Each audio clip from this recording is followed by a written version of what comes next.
Hey everyone, have you ever felt like you're living inside a bubble? You see the world happening around you, people laughing, crying, getting excited, but you're just there.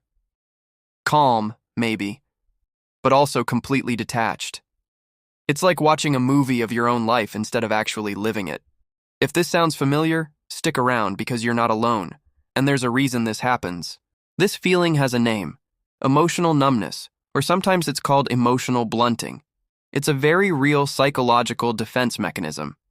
Imagine your brain has an emotional control panel with a big red emergency switch.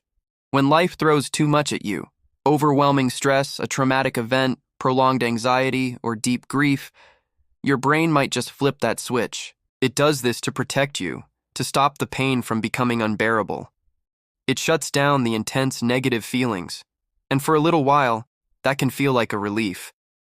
No more gut-wrenching sadness, no more heart-pounding anxiety, just quiet. But here's the catch: that switch isn't very precise. When it turns down the volume on pain, it turns down the volume on everything else too. The joy you'd get from seeing a beautiful sunset, the warmth of a hug from a friend, the excitement of starting a new project, all of that gets muted. It's like the color drains out of your world, leaving everything in shades of gray. So you exist in this strange middle ground. You're not in agony, but you're not happy either. You can function, you can go to work, you can have conversations, but there's a wall of glass between you and the world.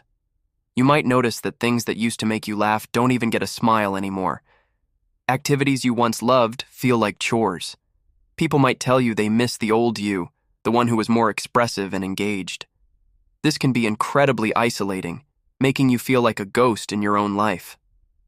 It's important to understand that this isn't a character flaw.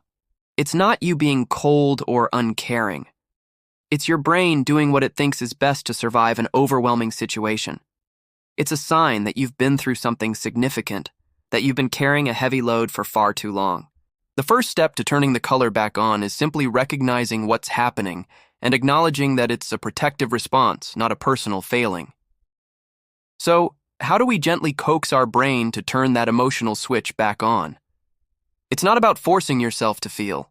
In fact, that can backfire and make you retreat even further. The key is to start small and focus on re-engaging your senses. This is a practice often rooted in mindfulness. Instead of trying to feel happy, just try to notice. Let's try something simple. The next time you drink a cup of coffee or tea, don't just gulp it down. Take a moment.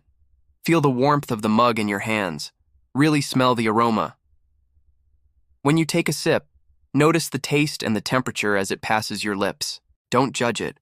Don't try to force a feeling of pleasure. Just observe the physical sensations. This practice of grounding yourself in the present moment through your senses can create tiny cracks in that emotional wall. You can apply this to anything. When you're walking outside, pay attention to the feeling of the breeze on your skin. Listen for the distinct sounds of birds, traffic, or leaves rustling. Look closely at the texture of a leaf or the pattern on a building. These small acts of noticing reconnect your mind to your body and to the world around you.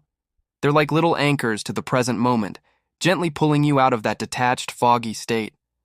Another powerful tool is movement. When we're emotionally numb, we often become physically stagnant as well. Gentle movement can help wake up the body, and in turn, the emotions that are stored within it.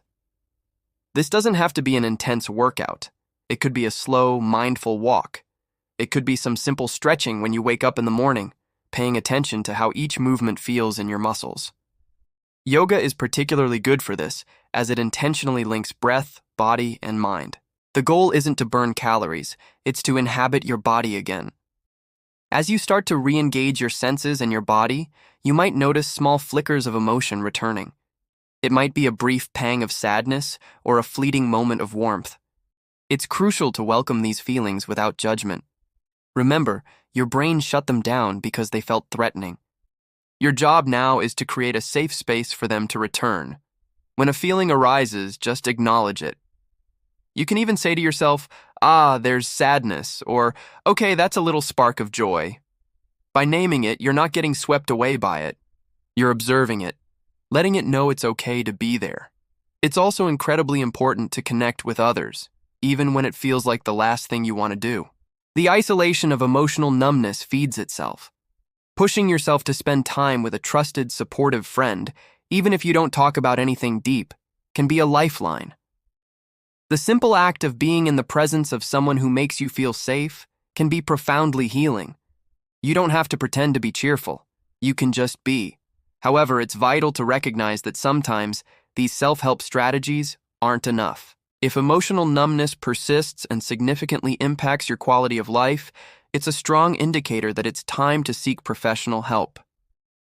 A therapist can provide a safe, guided space to explore the root causes of the shutdown. They can teach you specific techniques, like those from cognitive behavioral therapy, CBT, or somatic therapies, to process the underlying trauma or stress and safely reintegrate your emotions.